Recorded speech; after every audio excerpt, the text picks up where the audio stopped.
Hello friends, আজকে আমি যে কারণে এই ভিডিওটা করলাম সেটা হলো, তোমরা যেমন আমার বলা অনেক গল্পই শোনো, তেমনি আমি বলে রাখি আমার বোন অন্যের সাথে সুন্দর কবিতা লিখতে পারে।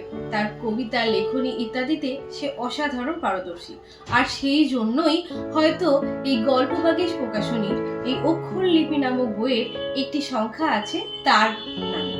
এই বইয়ের 16 নম্বর পেজে একটি কবিতা আছে যার নাম সিঁদুর বনাম প্রেম। এই কবিতাটি আমার বোন লিখেছে। আজকে তোমাদেরকে সেই কবিতাটি যদি আমি পাঠ করে শোনাই, ভালো লাগবে? আচ্ছা বেশ, তবে বলি। সিঁদুর বনাম প্রেম। দোলাচলের টানে প্রশ্ন জাগে মনে, আসে নানা সংশয় আর আসে ভয়। ওপারের তীর শূন্য নাকি, আছে কোনো ভূমি ফুলময়?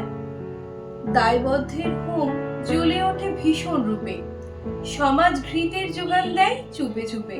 তারই মাঝে সুপ্ত নাবালক মন আত্মাহুতি করে আয়োজন। বারে বারে ফিরতে যাওয়ার ফন্দি আটে গোপনে, কিন্তু তার বরণের থালা থেকে যায় এক কোণে। সিঁদুরের দাগে মেশে প্রেমের রক্ত, দুই লালের গারত্বের শিকার হয় সে নারী। মুখে হাসির রং মেখে কাটায় সারা বেলা, দিন শেষে সই হয় তার নীরব রাত্রি। ক্রন্দনে সাজা কেটে যায় আঁখি, স্মৃতির সিঁদুর সাক্ষী থাকে বোবা বেশে। মনের কথনে হাহাকার ধ্বনি বাজে, স্বপ্ন তাকে নিয়ে যায় স্মৃতিদের দেশে। কখনো ভাবে পণ্ড করে উঠবে সে যজ্ঞবেদী ছেড়ে, পড়বে প্রেমের চূড়ামণি। সংসার আসে নিয়তি হয়ে যেই, দেখে প্রেমিক তার আর নেই, আর হয়ে আছে অন্যের স্বামী।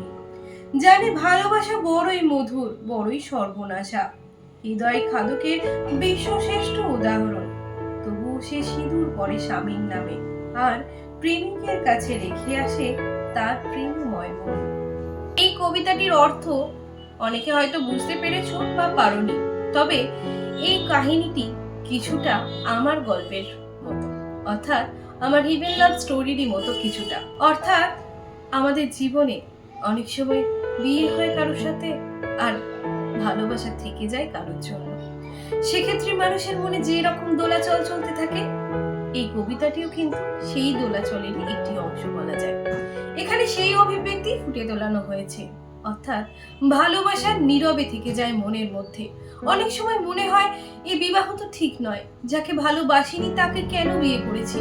হয়তো নিয়তির কারণে বিয়ে করেছি, হয়তো নিয়তিতে ছিল বলেই আমরা তাকে বিয়ে করেছি, কিন্তু ভালোবাসা সে রয়ে যায় সেই মানুষটির জন্য নীরবে, গোপনে।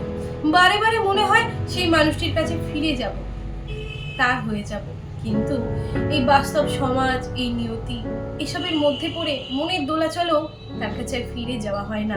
তাই প্রেম রয়ে যায় নীরবে, আর বাস্তবে স্বামী রয়ে যায় সিঁথির সিঁদুর হয়ে। এইরকম নিয়ে এই কবিতাটি।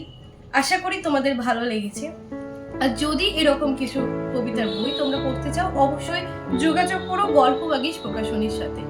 এই কবিতার বইটি একটি সংখ্যা আমার বোন লেখার জন্য সে একটি পুরস্কার এবং মানপত্র পেয়েছে।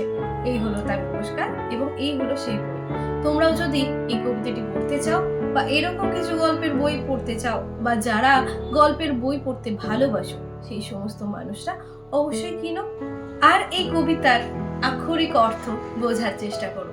যাদের মনে এরকম কিছু ঘটনা ঘটেছে, তারা হয়তো শুধুমাত্র কবিতাটি পড়ে নয়, মন থেকে এই অনুভূতিটা উপলব্ধি করতে পারবে, এ আমার বিশ্বাস।